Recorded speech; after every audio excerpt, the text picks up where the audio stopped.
नाज़रीन, लाड़काणे में क़ौमी अवामी तहरीक पारां बहरिया टाउन के मालिक मलिक रियाज़ तरफ़ां सिंध जूं वसंदियूं ड्राइण ख़िलाफ़ लाड़काणो प्रेस क्लब वारो एहतजाजी मुज़ाहिरो कयो वियो आहे। वधीक तफ़सीलनि लाइ ॾिसूं था मुख़्तियार अली चांडियो जी हीअ रिपोर्ट।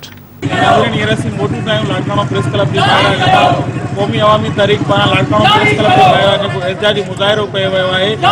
सिंध जी क़दीम वसंदियूं जेके आहिनि उन्हनि खे ड्राहे करे पट करे ऐं जेके बहरिया टाउन ऐं मलिक रियाज़ खे जेके अलाट कयूं पियूं वञनि उनके खिलाफ एहतजाजी मुज़ाहिरो कयो वियो आहे। अचो त हिननि सां ॻाल्हि ॿोल कयूं।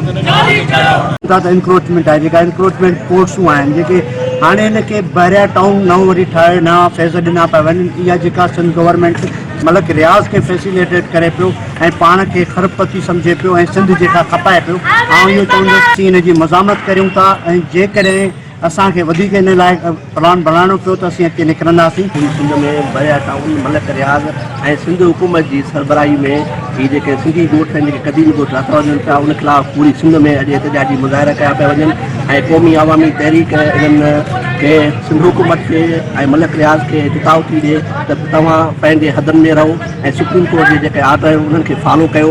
जेकॾहिं तव्हां वधीक सिंधी ॻोठ ठाहिण जी कोशिशि कंदा त पूरी सिंध सरापा एहतजाज हूंदी। हिंदी जो सॼी सिंध खे बचत करणु चाहिनि था, तबाह करणु चाहिनि था, उन ते कब्ज़ा करणु चाहिनि था। असां इन शइ जी मज़म्मत कयूं था। असां मुतालबो था कयूं त जेको आहे जेके सिंधी वसंदियूं आहिनि असांजी जेको आहे पंहिंजो कराचीअ में उहे जेको आहे ड्राइण बंदि कयूं वञनि।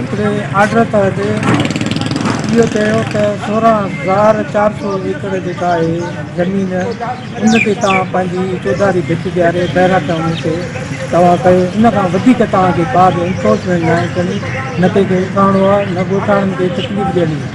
उन जे सुप्रीम कोर्ट जे आर्डर जे बावजूद बि हिननि 3 ॾींहंनि खां मुसलसल उते विया आहिनि। गबोलनि जा ॻोठ जेके आहिनि बाबा फैज़ू गबोल ऐं उनखे गुज़ारे विया। उनखे तमामु घणी मज़ामत कई जॾहिं उहो हुयो ज़िंदह।